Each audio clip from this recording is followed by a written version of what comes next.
Hey guys, Wyatt Claypool here. It seems like the liberal media knows Mark Carney and the Liberal Party are not doing very well so far in this election. Carney is a terrible speaker, the Liberals' polling momentum has obviously stalled out, and they have no new policies to run on other than what they've stolen from the Conservatives. So the media is now going to use a new tactic called blatantly attacking the Conservatives all the time. They go to these press conferences, and if you were wondering why Poilievre won't let the media onto his campaign jet. This is exactly why. Every question is just becoming an attack line. The whole sticking a microphone in someone's face and saying, "Why are you such a horrible, evil person? And why is whatever you're about to say not even matter to what I just said?" It's pathetic. But the good thing is Poilievre is actually very good at dealing with the media. So every single time they try and attack him, it completely fails, and he's able to turn it around into an attack against the Liberals because they deserve it. The Liberals are an easy target these days for a good reason.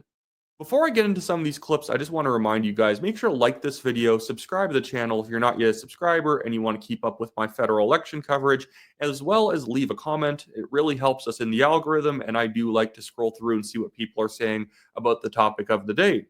Now, let's jump right into this clip where this liberal reporter just accuses the Conservatives of being like evil orange man Donald Trump because they take sensible public policy positions, apparently. One that relies heavily on tourism and cross-border commerce, which is being strangled by the United States. There are some voters who are concerned that the party and campaign are too reminiscent of the current American government. America first, Canada first, calls to cut public broadcasters with NPR, PBS versus CBC. So right now, he's already bad because he believes in Canada first. And that sounds like America first, even though the countries are different. Apparently, you can't even say something patriotic about your own country if it sounds like something that someone like Trump or one of his supporters would say in the United States. By the way, the big problem with Trump right now is that he's doing all of his policies for the US. And so obviously that's hurting Canada because we're not in the US. And then we move on to the public broadcaster element of this. Sorry, because Trump wants to get rid of the heavily overfunded and very left-wing NPR and PBS. That makes it wrong for Canadian Conservatives to want to get rid of the heavily overfunded and very left-wing CBC, as well as the other subsidies towards like Toronto Star, as well as CTV News and whatnot. It's such a stupid question immediately before Poilievre has even gotten to answer it. I'm sorry for cutting him off. Eliminations of government regulations in sweeping manner. Oh, disgusting. I can't believe he wants to get rid of terrible regulations in a sweeping manner. Even Alberta Premier Danielle Smith has said that the Conservative Party leadership is in sync in direction with Trump and America.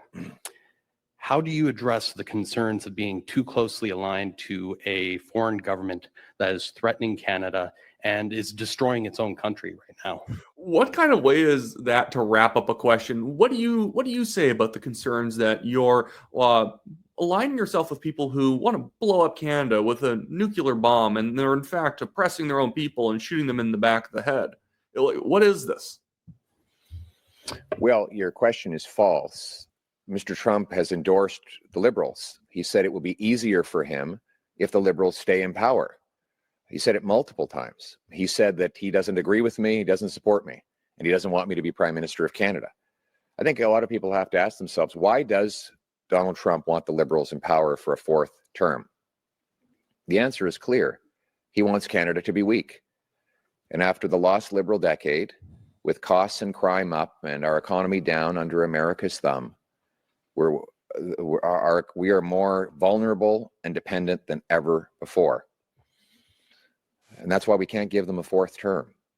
What we need is a government that's going to put Canada first for a change by axing taxes, unleashing our resources to... I don't need to let him go on to just the platform there, but it's like brilliantly done. And it's kind of pathetic that the media up to this point hasn't learned that Pierre Poilievre and Aaron O'Toole are different people. If you remember him, former Conservative leader Aaron O'Toole, you could pour hot soup down his pants and he would apologize to you.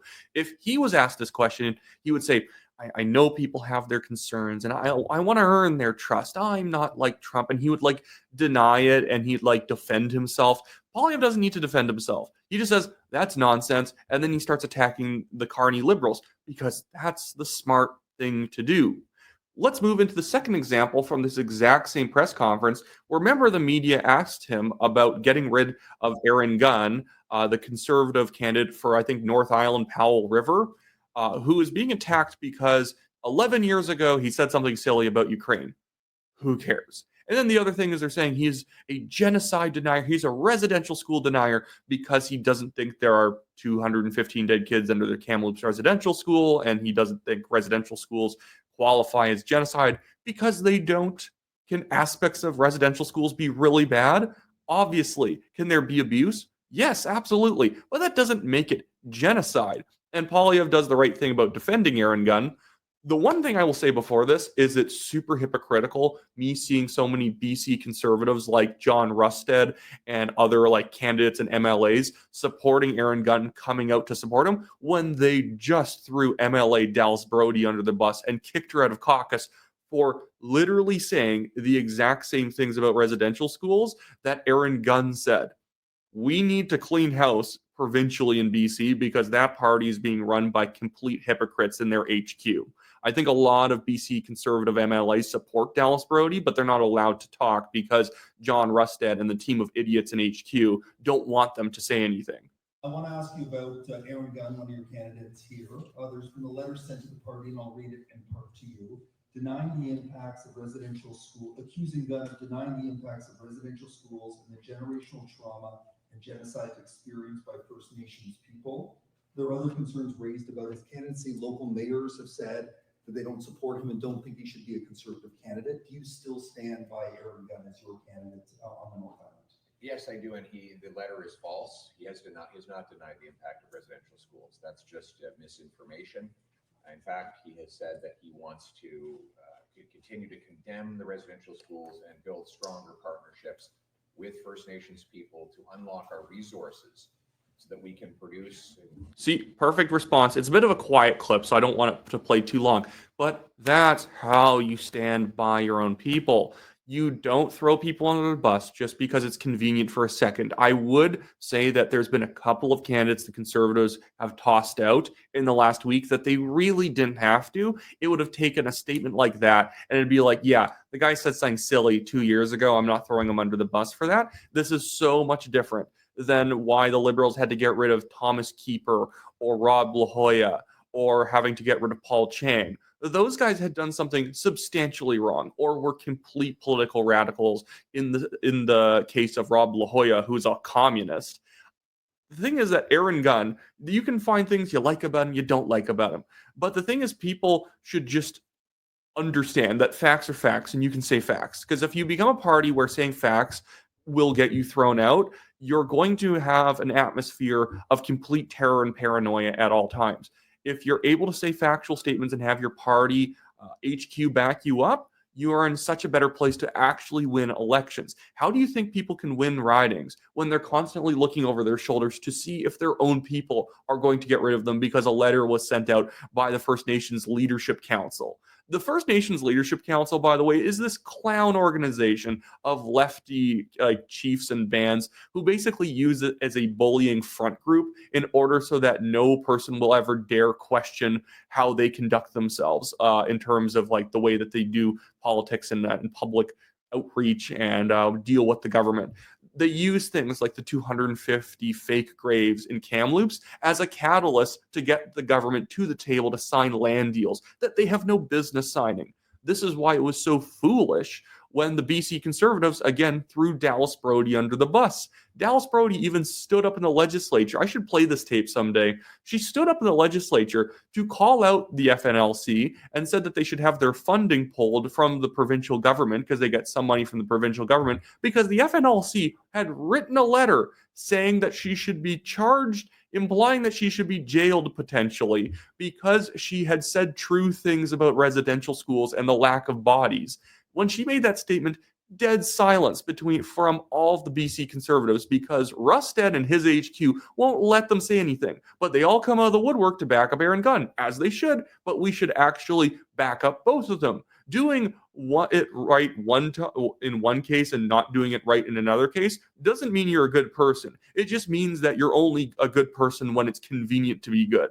Aaron Gunn is a big ally of the BC Conservatives as well as important in the federal election campaign, so they'll back him up. Dallas Brody's already elected. We're far away from the election, so who cares if we run over her with an 18-wheeler? That's perfectly fine.